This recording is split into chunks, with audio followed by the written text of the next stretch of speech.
So hello guys, চলে এসেছি আমরা নতুন একটা ভিডিও নিয়ে। এবং আজকের ভিডিওতে আজ আমরা কালচারাল স্টাডিজ কি এবং আমরা যে ফেমিনিজম, মার্কসিজম, পোস্ট স্ট্রাকচারালিজম এবং তার পোস্ট কলোনিয়ালিজম, এই যে ব্যাপারগুলো রয়েছে, এইগুলো যে সব কালচারাল স্টাডিজের আন্ডারেই রয়েছে। তো প্রথমেই আগে আমরা জানবো যে কালচারাল স্টাডিজটা কী। তাই জন্য আজকের ভিডিওতে কিন্তু খুবই গুরুত্বপূর্ণ হতে চলেছে, তাই তোমরা শেষ পর্যন্ত কিন্তু অবশ্যই দেখতে থাকো। তাহলে চলো শুরু করা যাক। তো প্রথমেই আমাদের মনে প্রশ্ন আসবে, তাহলে কালচার মানে কি? কালচার মানে সংস্কৃতি, আমরা জানি। তাহলে কালচারাল স্টাডিজ মানে যে সংস্কৃতি নিয়ে আমরা যখন যে স্টাডিটা করে থাকি সেটাকে কালচারাল স্টাডিজ বলি। যেমন লিটারেরি বা কালচারাল স্টাডিজ কী করে, আমাদের যে হিস্টোরিক্যাল বা যে সকল এমার্জিং যে সকল ট্র্যাডিশনগুলো রয়েছে, লিটারেচারের হোক, কালচারের হোক বা আমাদের থট ভাবনার হোক, সেইগুলোকে নিয়ে অ্যাক্সেস করে বা সেইগুলোকে নিয়ে স্টাডি করে আমাদের কালচারাল স্টাডিজ বা লিটারেরি স্টাডিজ আমরা বলতে পারি। ওকে, এবং কালচার হচ্ছে এমন একটা ক্যাপাবল যেটা কি করে, যেটা হচ্ছে আমাদের প্রতিদিনের জীবনে এক্সপিরিয়েন্স এবং আমরা কেমনভাবে প্রতিদিনের জীবনকে এক্সপিরিয়েন্স করি, প্রত্যেকের ওপিনিয়ন কেমন, কে কেমন কোনটা ফিল করে, এই সব কিছু বিষয় কালচারের মধ্যেই আসছে। এবং একজন আমেরিকান অ্যানথ্রোপোলজিস্ট যিনি হচ্ছেন ক্লিফোর্ড গেটস, তিনি তার দ্য ইন্টারপ্রিটেশন অফ কালচারসে একটা খুব সুন্দর লাইন বলছেন। লাইনটা হচ্ছে, there is no such thing as a human independent of culture. অর্থাৎ অ্যাকচুয়ালি তিনি এখানে বলছেন যে সংস্কৃতি থেকে মানুষের স্বাধীনতা আর বলে কিছুই নেই। অর্থাৎ সংস্কৃতি হচ্ছে সবথেকে প্রধান গুরুত্বপূর্ণ আমাদের জীবনের উপাদান। ওকে, এবং এই লাইনটার মধ্য দিয়ে তিনি যেই আইডিয়াটা আমাদের দিতে চাচ্ছেন যে এটা হচ্ছে এক প্রকার একটা কো রিলেশন কার মধ্যে বিটুইন অ্যান ইন্ডিভিজুয়াল অ্যান্ড এবং his contemporary socio political economic history. যে ইন্ডিভিজুয়াল এবং কন্টেম্পোরারি যে সোশিও পলিটিক্যাল ইকোনমিক হিস্ট্রি যেটা রয়েছে, সেটা যে একে অপরে কো রিলেটেড, সেটা বা ইন্টারকানেক্টেড, সেটা সম্পর্কে তিনি এখানে বলছেন, এবং যেটা আমাদের পার্সোনাল এবং আমাদের লিটারেরি লাইফকে সেভ করে। ওকে, এবার আমাদের মনে প্রশ্ন আসবে, তাহলে কালচারাল স্টাডিজ কবে থেকে শুরু হয়েছে?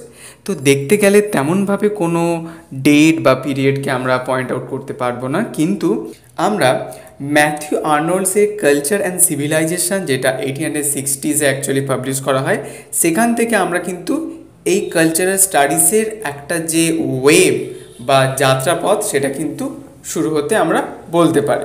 এবার কিছু ক্রিটিক্যাল থিঙ্কার্সরা তারা তাদের ক্রিটিক্যাল থিওরিজগুলো বলেছেন, তো একটা একটা করে আমরা আলোচনা করব। তো প্রথমেই রয়েছে লিভ-হাইসাইড ক্রিটিসিজম। লিভ-হাইসাইড ক্রিটিসিজমটা কি?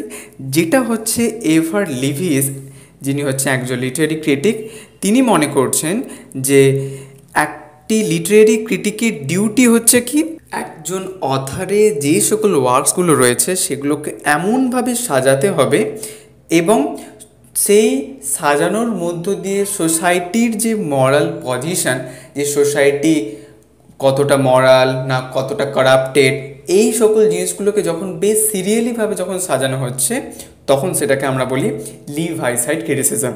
ওকে, এবং যেটা পরবর্তীকালে দ্য গ্রেট ট্র্যাডিশন হিসেবে খুব পরিচিতি লাভ করে, যেটা লিভিয়ান ভোকাবুলারির মধ্যে রয়েছে, এবং এইটা পরবর্তীকালে ফির বর্ডিওর দ্বারা কালচারাল ক্যাপিটাল হিসেবে টার্ম করা হয়। এরপর আমরা নেক্সট যে ক্রিটিসিজমটা দেখবো বা থিওরিটা দেখবো অ্যাকচুয়ালি, সেটা হচ্ছে Frankfurt school theory. Frankfurt school theory, যেটাকে আমরা বলতে পারি the institute for social research.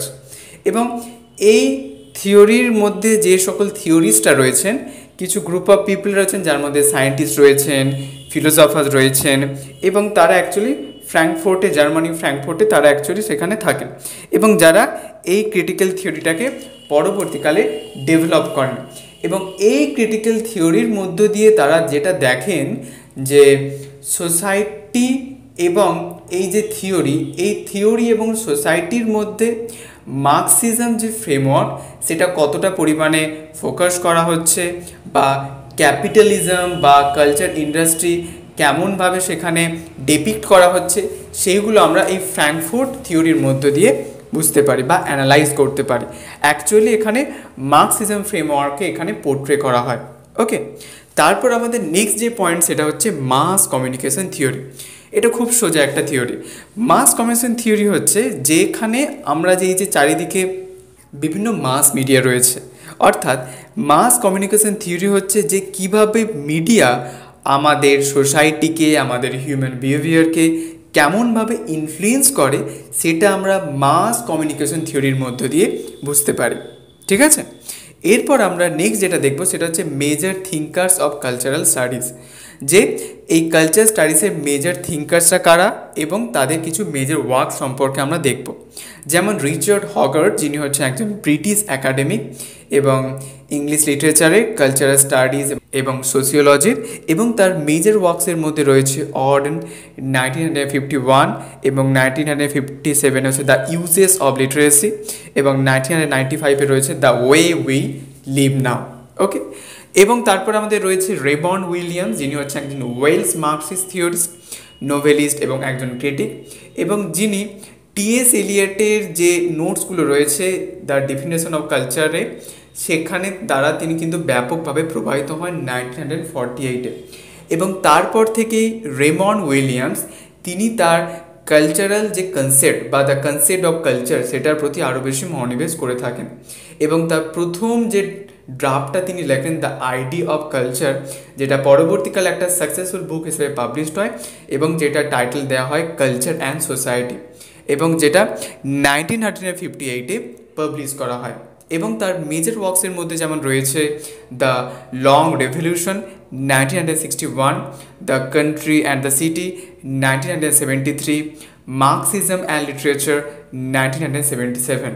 ওকে, তারপর আমাদের রয়েছে স্টুয়ার্ট হল, যিনি হচ্ছেন একজন British Marxist sociologist, political and cultural theorist, এবং তার সেভারাল ইনফ্লুয়েন্সিয়াল আর্টিকেলসের মধ্যে যেমন রয়েছে 1972-তে সিচুয়েটিং মার্কস ইভলিউশনস অ্যান্ড ডিপার্চার্স।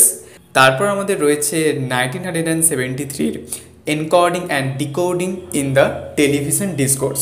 ওকে, এরপর আমরা কিছু কালচারাল স্টাডিজের কিছু রিলেটেড কনসেপ্টগুলো সম্পর্কে দেখব, যেটা খুব গুরুত্বপূর্ণ।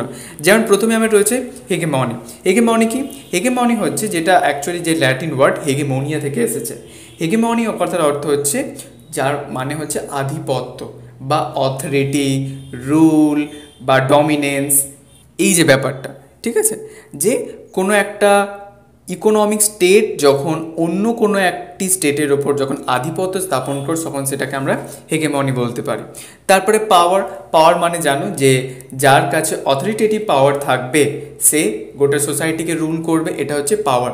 তো কালচার স্টাডিজ পরবর্তীকালে আমরা ফেমিনিজম, পোস্ট স্ট্রাকচারালিজম এবং তারপর পোস্ট কলোনিয়ালিজম, মার্কসিজম, এই সকল বিষয়গুলো আমরা পরবর্তীকালে আলোচনা করব। তো এই ছিল আমাদের আজকের ভিডিও। তো ভিডিওটা তোমাদের কেমন লাগলো অবশ্যই তোমরা কিন্তু কমেন্টে জানিও, আর যদি তোমাদের কোথাও কোনো প্রশ্ন থাকে অবশ্যই কিন্তু কমেন্টে জানাতে ভুলো না যেন।